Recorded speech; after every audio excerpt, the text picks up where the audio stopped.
Recording. All right, bro. First show. Glad we could have each other. Absolutely. It's been a while, bro. You and I so far apart. Now, this gives us gives us a reason to talk, and nothing better to talk about than sports. Absolutely. So, some minor work going on. The Mets made a minor sighting in Trevor May. I am pretty excited about that because, as a Mets fan, the bullpen has always been a major issue for them. Even last hmm year, it wasn't overly exciting, but it did bounce back. Even Edwin Diaz, who had a terrible 2018, had a better hmm 2019, had a better Right. 2020. So hopefully that could be a uh, big bounce back, even more going into the next 2021 season. And now the ripple effects having Trevor May, the Mets are going to have to decide what they're going to do with Seth Lugo. They're going to put him in the bullpen or keep him as a starter. And I guess that also depends on if they're going to sign Trevor Bauer, if hopefully they can make a prominent signing like that, because they're going to need somebody like Trevor Bauer with Noah Syndergaard on the shelf until at least June or July with Tommy John. Definitely. Yeah. And they definitely need another starter. And I know that Steven Matz is up for arbitration, and he kind of had Yeah. I mean, I know it was a shortened season, but I know he struggled last year. Um, It's tough. It's tough with Mats, man. The kid has potential. He's shown flashes of some really, ace potential stuff, and then there are times where he just doesn't have it all. And unfortunately, I I kind of, it's unrelated, but I kind of want to put him in the same category as almost Sam Darnold. He's got all the talent, he's got all the stuff, he just can't seem to put it together. With Mats, like when the Mets were in the World Series 2015, he was a rookie, and Mats was unbelievable. Like just as a rookie, hmm they And he's a they were local kid. yeah, exactly. He's from Patchogue, so hmm I want it to work out for him. And I'm sure he wants it to work out for himself too. And it's just every time he gets out there, he gets flustered very easily, and I feel like that's like one of his major issues. Unlike DeGrom, like DeGrom's cool as a cucumber, bro. It doesn't matter if it's bases loaded, no out. I trust DeGrom more than anybody on the mound. Even when DeGrom's at his worst, he's at his best. He's still one of the better pitchers in the game. Oh yeah, he's easily top two, and probably still the best pitcher in Major League Baseball. I mean, the only other person you put in that is maybe Garrett Cole. Yeah, Garrett Cole for sure. But Them two, top, definitely. Nobody compares to them two right now. what were you thinking? So now that Robinson Cano got suspended Yeah. and he's out the whole year, so you have that free $24 million in money for the season that's hmm available. Are you looking for the Mets to actually go after DJ LeMahieu or just put McNeil at second? Honestly, as much as I would love to have LeMahieu, I'd want them to put that money somewhere else. We need center field and defense, so we need to shorten up on our defense. If we could sign George Springer to a short-term deal, like I don't want a 6 or 7 year deal. The most I'd want to give Springer is 5. If we could do 4, Mm-hmm. even better. Um, they definitely got to shore up center field. Definitely put McNeil at second. Maybe try to swing a trade for a third baseman. I know it's a long shot. The whole Lindor stuff going on. Arenado. There's all that trade talk going on. As much as I would love one of those guys, I don't see it happening. The Mm-hmm. Mets would have to go deep into their farm, and then after what they did with the Robinson Cano Edwin Diaz deal, I think they're going to be a little bit hesitant. Not so hesitant, but they're going to make sure it's the right deal to give away all these prospects and not just for an aging veteran and a reliever. You don't want to make that mistake twice. No, I get that. I mean, I know all Met fans are excited because they have an owner that actually has the most money out of all the Yeah. owners. But and you want to sign all these big name players, but then if you look at what essentially the Yankees have done the last 20 years is just that, and they Yeah. only have one World Series to show for it. So hmm Yeah, and even the Dodgers too. Over the last 10 years, they've been spending, and they only have one to show it over the last X amount. Just as long as the Yankees too. I They know haven't. exactly. So. But what I do hope that what Steve Cohen is showing though, he's showing compassion. He's showing a lot of compassion because he's bringing the fans' voices into it. He's making them feel a part of it. He got on Twitter right away and he asked the fans, "What do you want me to do? What do you want to see?" He's very interactive with the fans, so he's definitely gonna try and get the fans what he want. With the Wilpons, it was not like that. They were tight with money. They would they would spend, but they were also hesitant to spend it. The Brady Madoff situation didn't help. Mm-hmm. But at the end of the day, you're a New York team. You're a New York market, and if you're not going to spend like one, then you don't belong to be an owner. And that's why Steve Cohen will be the right man for the job. And with Sandy Alderson as his president of operations, for the next for the short term, he's an older Yeah. gentleman. He probably doesn't have much time left in the game. It's sure he wants to spend time with his family and relax and retire. But No, what yeah, not at I'm all. hoping for is Theo Epstein. That dude broke the Red Sox curse, broke the Chicago Cubs Oh, curse. I'll be honest, like me being obsessed with baseball, I've always wanted to be a GM, and now is the dude I always wanted to be. Was Theo Epstein. really? Just because of the Red Sox?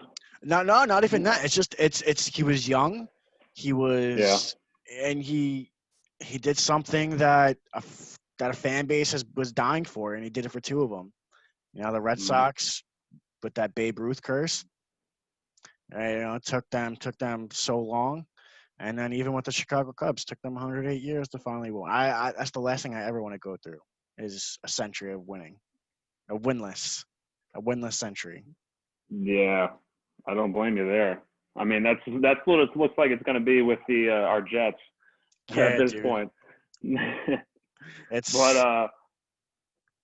yeah, and any just other news today. I mean, we're talking about. Looks like the Yankees are going to tender Sanchez. yes. Um, So what do you I want to guess see it's a out of that no-brainer. situation? Yeah, it is a no-brainer, but it's great. I remember there were talks in the was it like a couple years ago they were thinking about flipping Sanchez for a real Muto and like Syndergaard. There was like a 3-team trade or something going on about Yeah, and they that. passed that up, and I mean now they would probably make that deal, but At the uh, time, you you wouldn't make know, that deal. At the time, Gary no. Sanchez was better than Romeo Doe. Maybe not for average or defense, but he was the best hitting catcher in the game. And I think actually today's his birthday. I think he just turned 28. Wow. So, but yeah, I mean, at this point, last year I know it was a shortened season, but he batted like what Yeah. 147 or Yeah, he something. batted around the He was 140s. he was awful. I mean, and then they talk about it probably because they focus so much on improving his defense over the last 2 years because he's just known for letting balls go right by him. But even so, I think he's going up there trying to hit a home run every time and not That's what being the today's all-around baseball great hitter game he could is. be. I feel Yeah. like that's just the unfortunate part is because they're just going. It's go big or go home. It's home run or nothing. And honestly, it's kind of it makes the game of baseball more boring, bro. I don't want to. I don't even go to baseball games anymore because I don't. One of my last baseball games I went to was it was a Met Dodger game and Clayton Kershaw was pitching. And as much as I want to see Clayton Kershaw dominate, it's Yeah. boring when you don't get to see your team hit the damn ball. Mhm. And that's what baseball's coming to. It's just they swing for the fences and they're missing and it's strikeouts. Nobody wants to see, you The know, analytics. nobody wants to see that, bro. If I was a manager of a baseball team, I'd go back to old school. I wanna hit and run. I want to steal singles, Lay down a doubles. bunt. Yeah, lay down bunts, gaps, situational hitting. Like you got to put these egos aside. Well, the analytics. I mean, they do work. I mean, at the detriment of the popularity of the sport, but um, I guess if they didn't work, they wouldn't be doing them. So that old school, bunting and all that, it's obviously not as successful as swinging for the fences and so Yeah, see, that's where like I'll disagree. I don't know why analytically it makes sense to hit for the home run because I guess analytically it says you're more likely to hit a home run than to get a hit. But if you concentrate more on making contact and trying for power, maybe you're more able to get a hit in the gap or something like that compared to, uh trying to hit the ball out of the stadium. right.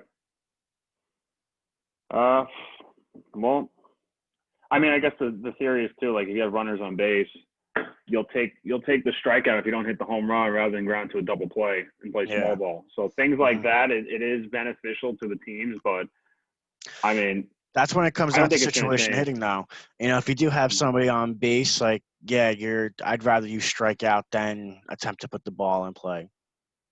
Exactly.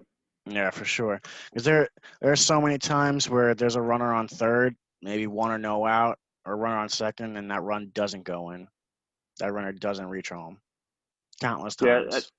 well, me personally being a Yankee fan, I can't tell you how many times they leave people on base constantly, runners left on base, especially in the postseason. That's usually their trend. Mm. But yeah, I mean that's exactly where you'll have these great statistics in the regular season, like the Yankees or Dodgers. I mean, and then you would fail in the postseason. I mean, the Dodgers finally broke through, but essentially the postseason is just a crapshoot at the end of Yeah. the day. So I was it gonna is say what the it is, I guess. analytics, yeah, it works for the regular season, but by the time the postseason comes, that shit is pretty much meaningless. Exactly. Well, it looks like this week. I know this week the Jets are taking on the Raiders, Yeah. Finally, we're and seeing some better play from Derek Carr. That dude was almost an MVP candidate a few years ago. He was having a hell of a season. The Raiders won like 10, 11, or 12 games that year, maybe even 13-3, something like that. I think that was like 2016, and that's where he got hurt, I Yeah, believe, he tore his ACL, or it was like a at knee the end of the injury. season. He had a Yeah. knee injury. But after, during that season, I thought Derek Carr was, a pretty decent quarterback. And after that, he got hurt, kind of fell off. Didn't even the organization wasn't so sure if he was going to be their starting quarterback. Then they brought in hmm John Gruden, and he was like, "Nah, that dude's my quarterback." I Yeah. had Well, faith in him. it's definitely easy to say too when they didn't really have any other options at the time, so they had to give him a Yeah, shot. that's But true, and they put all their money into him, so they definitely yeah. had to deal with that. Just like what the Eagles are going on with Carson Wentz right now, another one, MVP hmm candidate just a few seasons ago, or he won the MVP. Yeah, no, he could have been the MVP, but he didn't because he got hurt. hmm But they still end up winning the Super Bowl that Yeah, well, season with Nick Foles. yeah. So, So so what are the yeah, go Jets ahead. this week? They're plus what? They're +8 Plus 8 this week. right now. That's the line. So I mean, I typically rule of thumb, if you would just bet against the Jets every game this year, you'd probably be making a ton of money. But Hmm. um, but I mean, there's 5 games left in this season, and you know, Sam Darnold has only really played here and there. He's been hurt as usual. I mean, he's been hurt since he's been in the league. Yeah, that in his But second season didn't help either when he was out with mono. Like not even mhm, injury related, exactly, yeah, it's just fluky injuries. Um, and it's caused his development to hinge. It's halted his development a little bit. Definitely. And with Adam Adam Gase is just a stubborn coach. He thinks everyone else it's their fault, not his. He doesn't take any accountability for how this season is going. And it sounds like he's just, trying to wait out the clock and hope that, it's not my fault we're not playing well. It's Sam Darnold's fault or this or that. And I think he's holding out hope that he's actually somehow going to be the coach next year and have a new quarterback Yeah, potentially. I don't know how this dude has any any sense of belonging of himself to the fact that he even realizes what's going on. Like I said, he doesn't really take accountability with anything that goes on. He did the same thing in Miami. He would constantly be getting, any big name player they would have to get rid of because he would have an issue with. Yeah, I don't know. So, This guy, they say he's an offensive genius. He's been around the league, yet his only offensive geniusness came with Peyton Manning. But who needs to coach Peyton Manning? I could have. I Nobody could have needs brought to him coach. coffee. Yeah. Exactly. And then everywhere else he's gone, he's been horrible. Mm-hmm. Like, there's no proof. Like I was, I've said this to many people before. I just don't understand how you hire your rival's head coach after failing. He didn't do anything good for the Dolphins.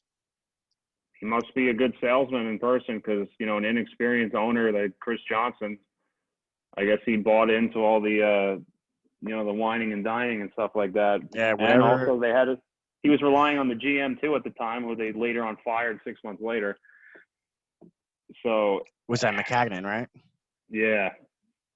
And, that's another thing too. They let him spend all the money, make the draft picks, and then fire him in the middle, Yeah, right before the season is about to kick off. So, up and down, this team, this franchise is just run so poorly. it is. They they haven't any. They haven't had been. They haven't been competent in almost 10 years. When Rex Ryan was the head coach, that was the last time we've seen a fairly decent functioning Jets organization. Exactly. And actually, this upcoming January will be 10 years since they last won a playoff game or even been in a playoff game. Yeah, man. So And that trend is not going any better with the rate they are playing. So, now, yeah, go ahead. I don't know. I was going to say, so what do we want to see from the Jets and Sam Darnold this week? Well, judging by how the season in totality has gone when he's starting, I would like to see them actually have good drives after the first drive of the game, because they would look competent on the first drive, maybe come away with at least a field goal, and then the rest of the game they're incompetent and maybe get 1 or 2 first downs. Yeah. So That's if they could be happened. more consistent. Yeah.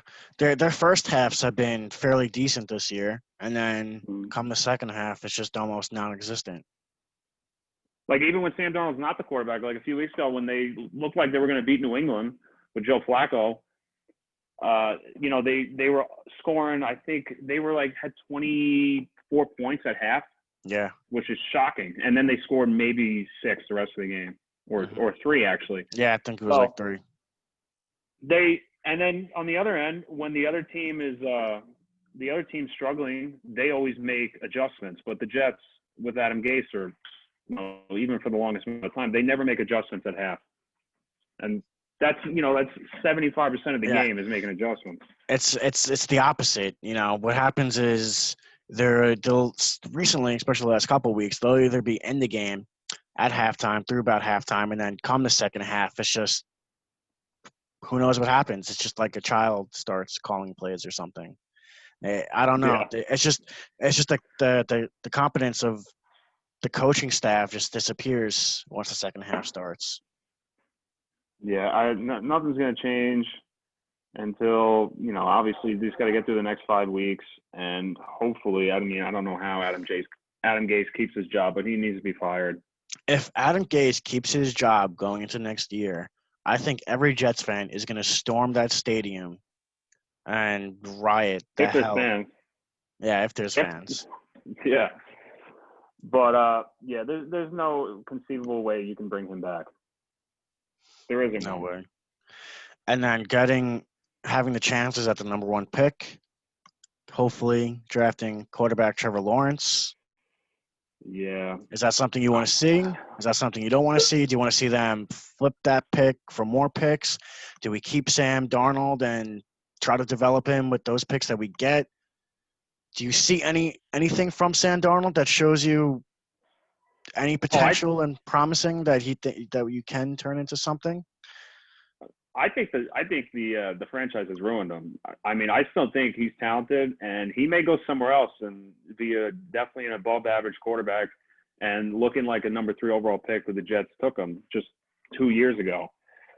But at this point, it seems like his confidence is shot. He's still making same mistakes because he's trying to do too much, because the team's so awful and they're winless. So he's just trying to put the team on his back and be Superman. But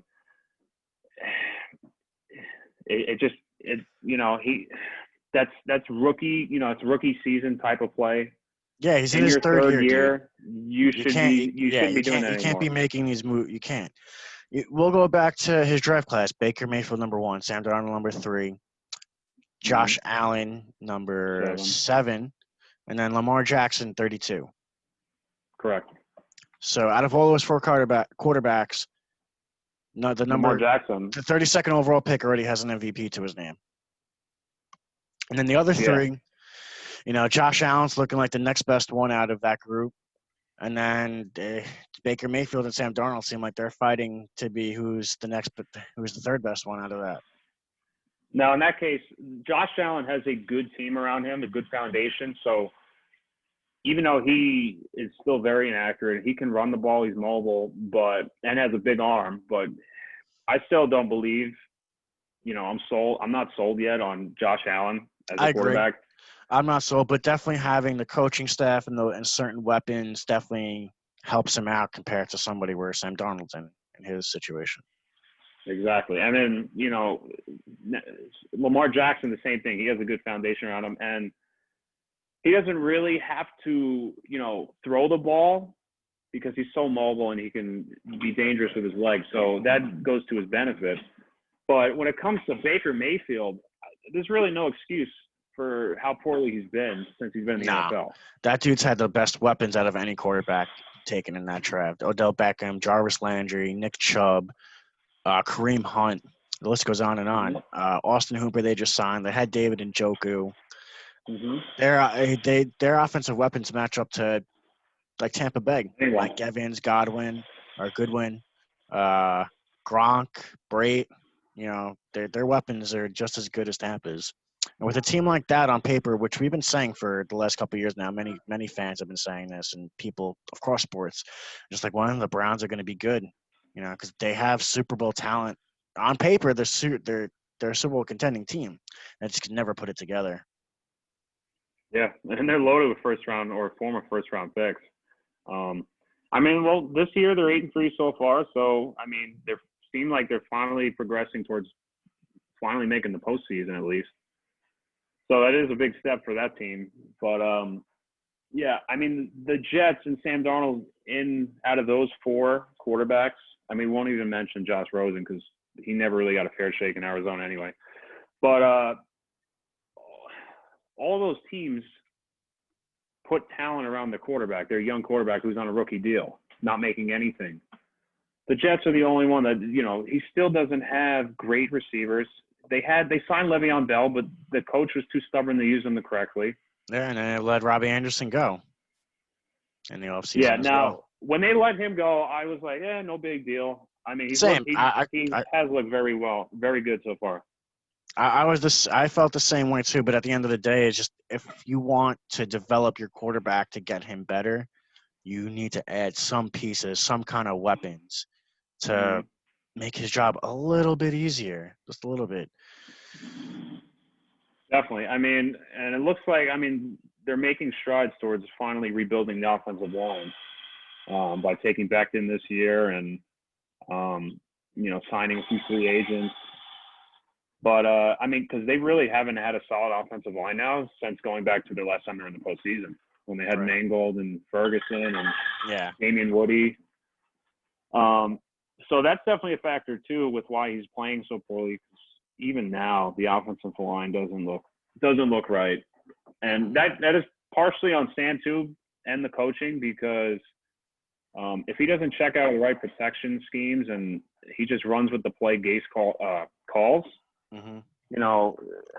that's not going through his progressions. That's not year 3 quarterback. That's still rookie quarterback. Yeah, no, he needs to be able to do like improv, while he's on the field. He needs to be able to read the defenses. Like I said, that's one of my most important aspects for a quarterback is their ability to read the defense and their decision making. Because if they can't see what might be coming, then they're not in the position. They're not going to put themselves in the position to execute the play. Well, that's going to be an RPO, play action, deep ball throw. Especially that's something we never see from Sam Darnold.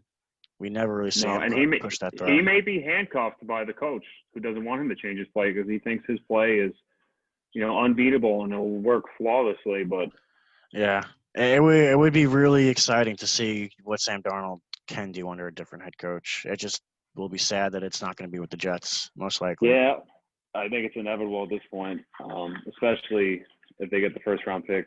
It makes the GM's job that easy. So I think they're probably. I mean, I still don't see how they win one game.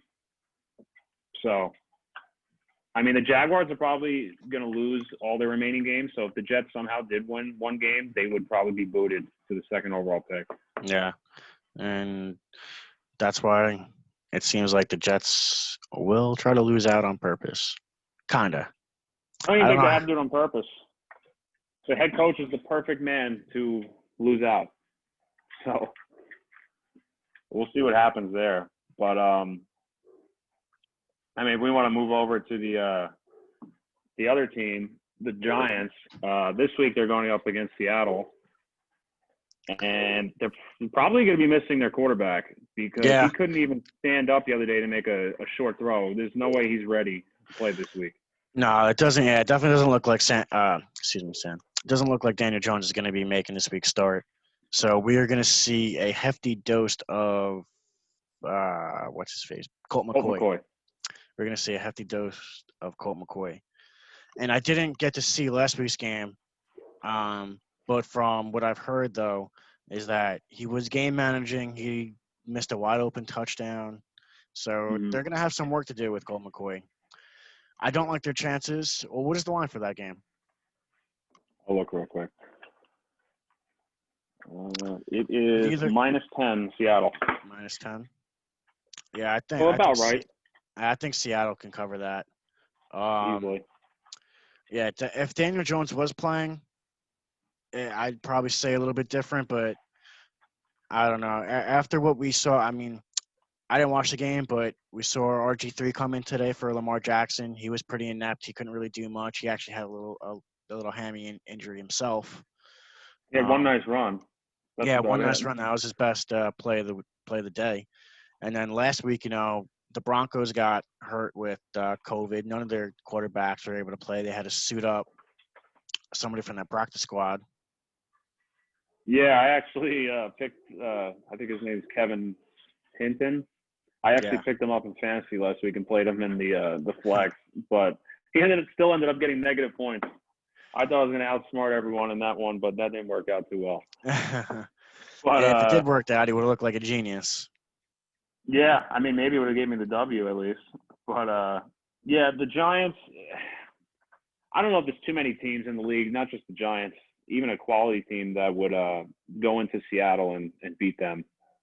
Yeah, it's tough. Even though their defense isn't what it once used to be, you still don't want to go into Seattle and have to deal with Russell Wilson and Pete Carroll, especially Jamal with Adams. especially with the rising of DK Metcalf.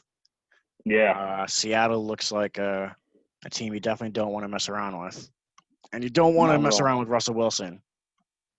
That dude, since he's come into the league, has been the top quarterback, if not one of the top quarterbacks, if not the top quarterback. Yeah, he's so clutch, and he's been snubbed for MVP honors the last couple years. Just Yeah, because which you have people like blows my Mahomes mind. Which blows my and mind Jackson. how, Russell Wilson has. I don't think he's even received any MVP votes, which is crazy. I'm not 100% on that, but yeah, I mean, he probably should. He probably would have won last year if it wasn't for Lamar Jackson's breakout season. Yeah, that is that is definitely likely. And going back to the whole Lamar Jackson thing, I feel that season it might be an aberration. We were talking about it before. I watch him play sometimes. There are times where he makes good throws, and I'll be honest. Coming in when he got drafted, I wasn't completely even sold on him then. With everybody even talking about pushing him to wide receiver, Mm-hmm. but the guy's got talent. But he still has a lot of work to do. There's Patrick Mahomes, and then there's everybody else. Nobody's on Mahomes level. And it's just insane. And I don't know if you saw this, but Tyreek Hill had a quote. I saw it yesterday. Give me 1 second so I can pull it up. On Inside the NFL, is that the one you're talking about? Yeah, it was about him talking about Patrick Mahomes. And his rookie minicamp, yeah. Yeah. I don't know why I can't find it now. Here it is. So, quote, I thought Mahomes was trash. I ain't gonna cap.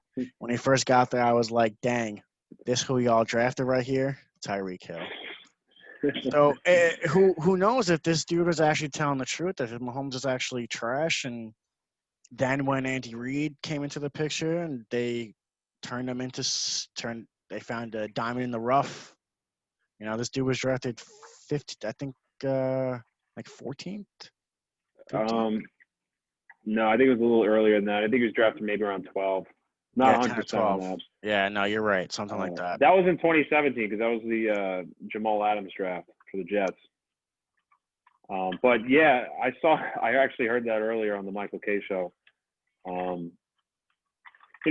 I had to guess, he was probably just going out there trying to show off his athleticism, and he knew he wasn't going to start that year because they had Alex Smith still.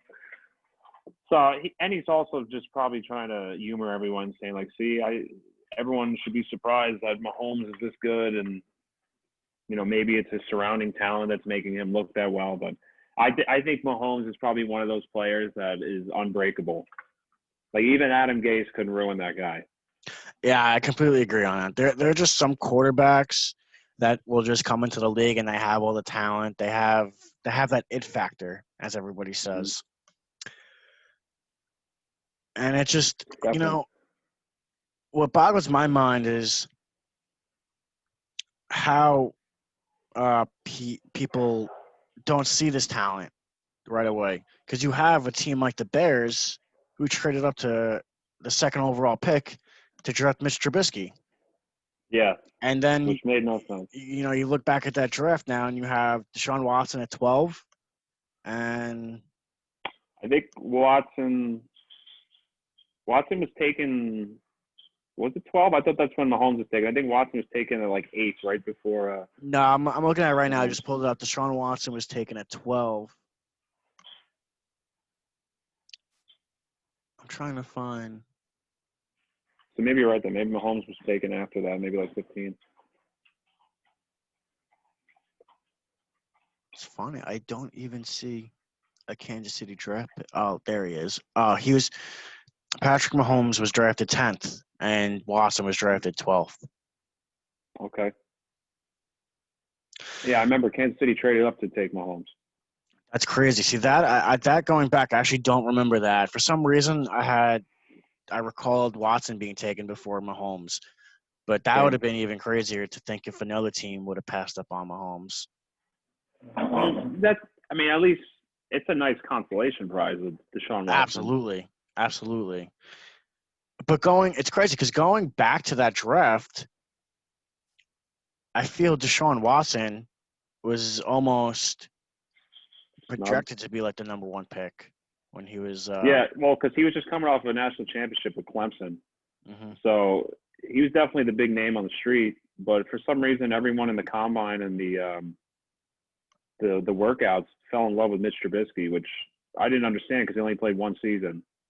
Yeah, see that, and the same thing happened with Sam Darnold. He played only 1 full season. And honestly, I just don't feel that's enough to really see from quarterbacks. No. It's not. I don't know, and we'll have to talk about that on another show. We're gonna have to go back and look at past drafts and just see where these quarterbacks are taken to where they are now. Because, as I was just trying to say, Patrick Mahomes taken 10th, Watson 12th, and the Bears trading up to 2 to take Trubisky. And she's like, what are your talent evaluators not seeing? What did they see over Trubisky that they didn't see Mahomes have? Because this dude is unreal. It must have been just based on, just on their college performances, because Mahomes, no one ever heard of him when he was at Texas. So, and same thing with all these quarterbacks besides Mahomes. Watson. Watson was the only name you heard about in college because he played for a team that was, in contention to win the title. Right. But the Bears now.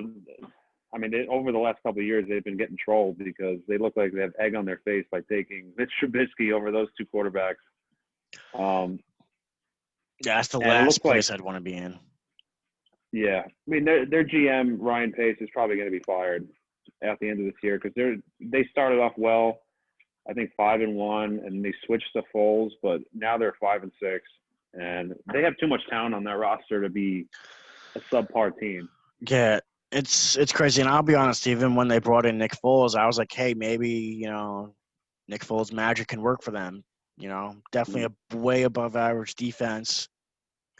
And, just put Nick Foles, who's, got some magic at the quarterback position sometimes. I thought maybe they can make that work, but it doesn't seem to be that situation going on over there.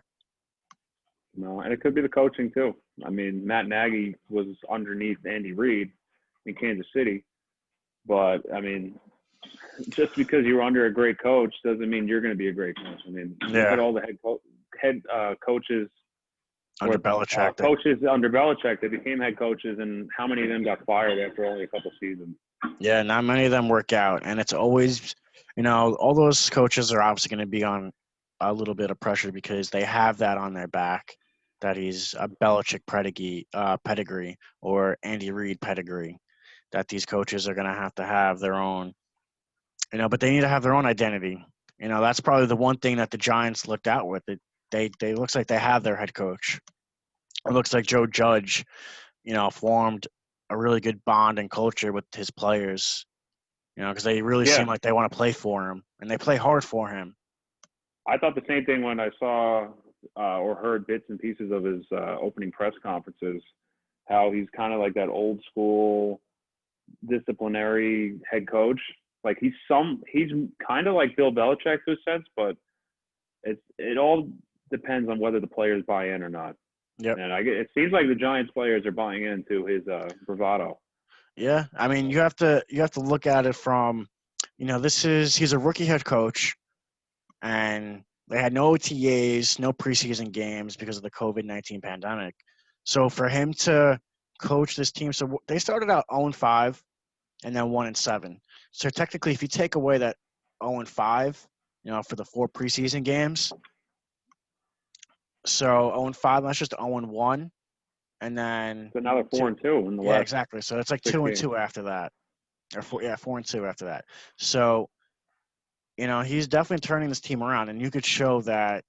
You could see that when Daniel Jones is playing and when he's not turning the ball over, the team is they're competitive, and they've been in every game, even when Daniel Jones is throwing the ball over or turning the ball over, whether it's his fumbles or interceptions.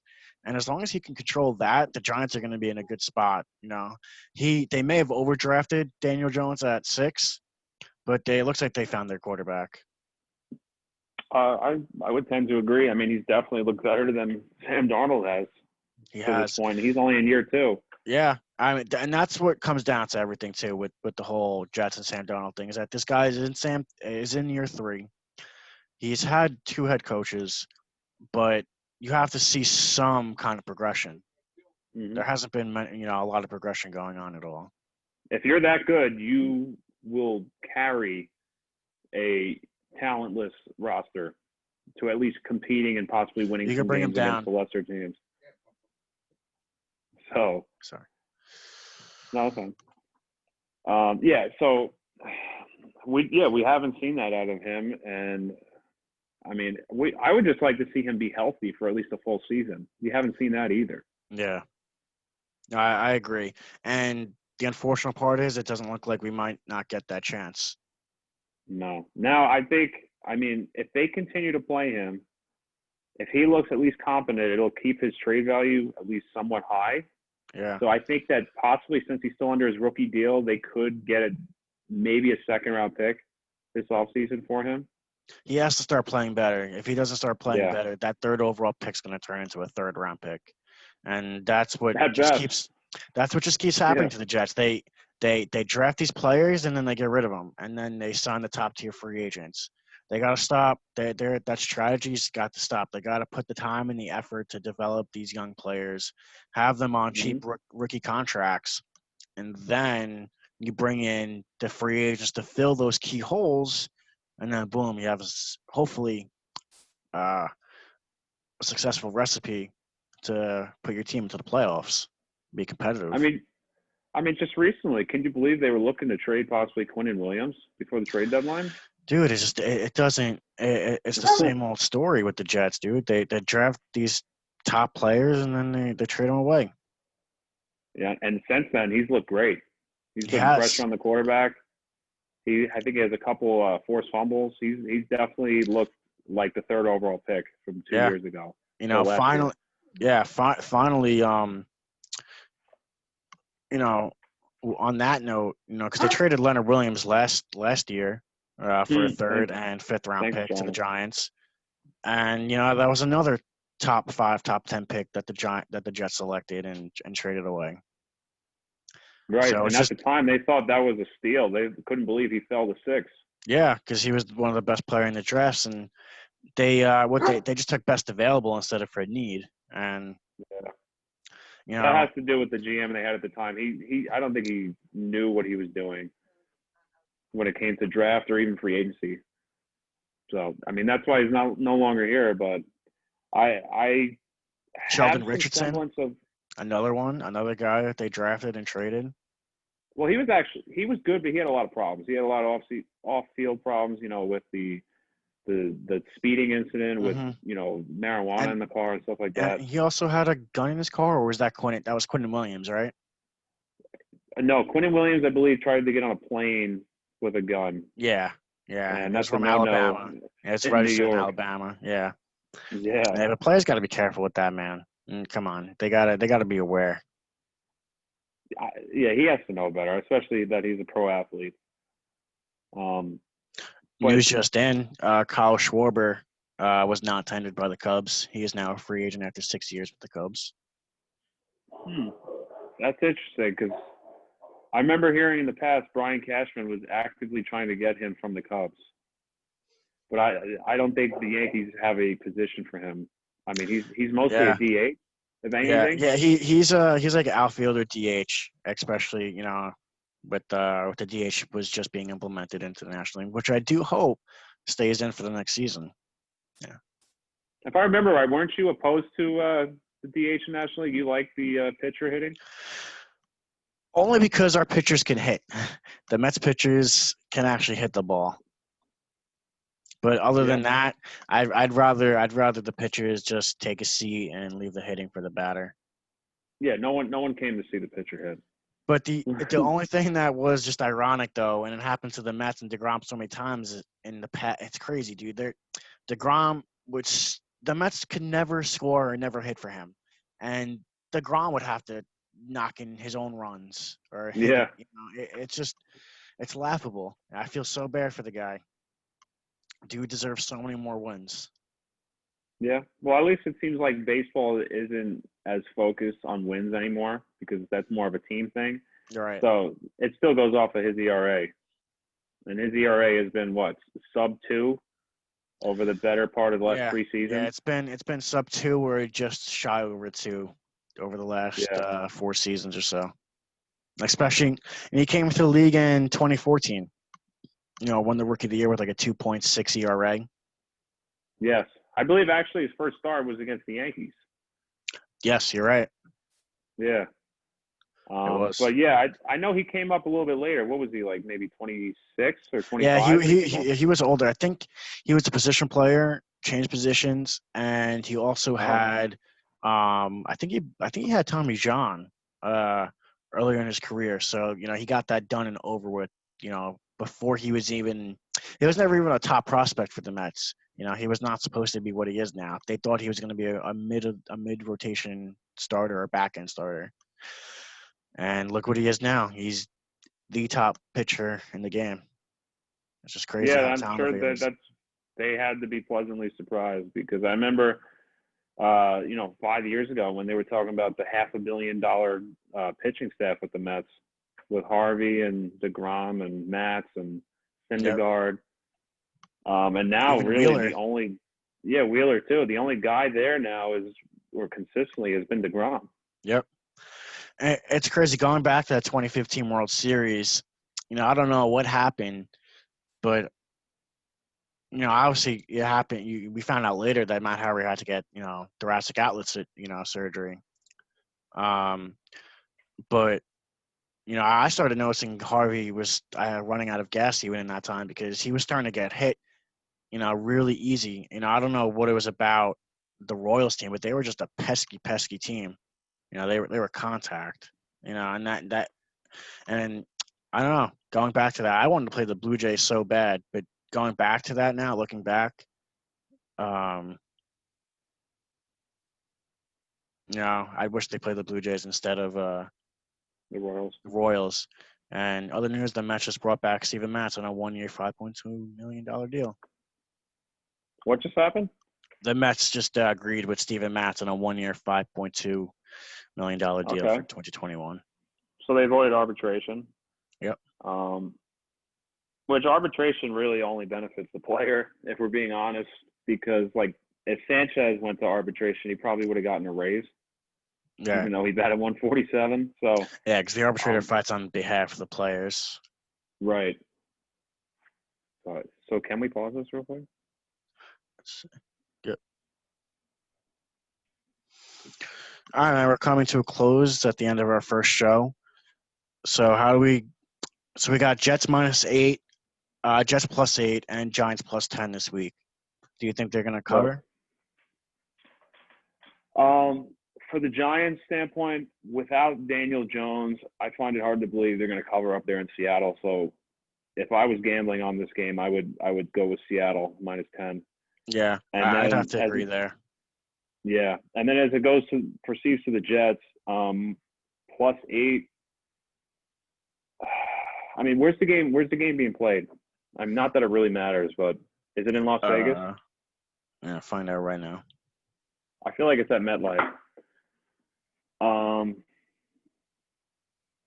For some reason, I could see them possibly covering this game. Yeah, it's at MetLife. Yeah, I think I could possibly see them. You know what? I would take the Jets to cover this week. Just a gut feeling, but I don't see them winning the game outright. Right. Yeah, that's something that people with sports betting are gonna, including myself, I'd have to get used to, because you can pick the Jets, +8, but they don't have to win the game. They just can't lose by more than that. Yeah. So you're gonna take Jets +8. Yeah, I'll take Jets +8 and Seattle -10. I'm gonna take Seattle -10, and I'll go the opposite of you. I'll take Vegas -8. Okay, fair enough. All right, man. So, and what do you want your your second game to be, or your third game? The third game, I guess I'll pick my local team. The Cardinals are home against the Rams. Yep. And the Rams are favored by 3. That's a tough one. I can go. That's one of those games. If I was actually placing money on it, I would probably steer away from. Yeah, but since it's a local team, I'll pick it. I'll take the Cardinals to cover that. I think last week they pretty disappointing. They lost to New England when I thought they were probably the superior team.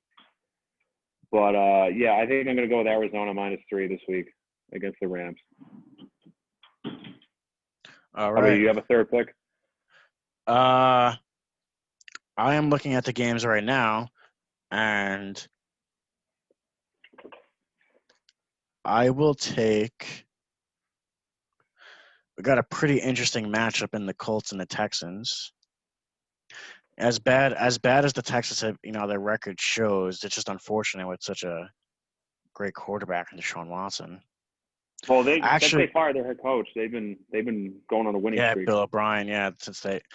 But actually, probably the most interesting game right now looks like Browns-Titans, and that's Tennessee -5.5, and I will take Tennessee -5.5. That's not a bad pick. Not a bad pick at all. I mean, right now it looks like Derrick Henry is going to rush to the finish. He's going to carry that team like he ended last year. Yeah, I mean, the way they're playing right now, as you just stated, with Derrick Henry running the ball as he is, and Ryan Tannehill being a little bit more than a game manager, a little above average quarterback.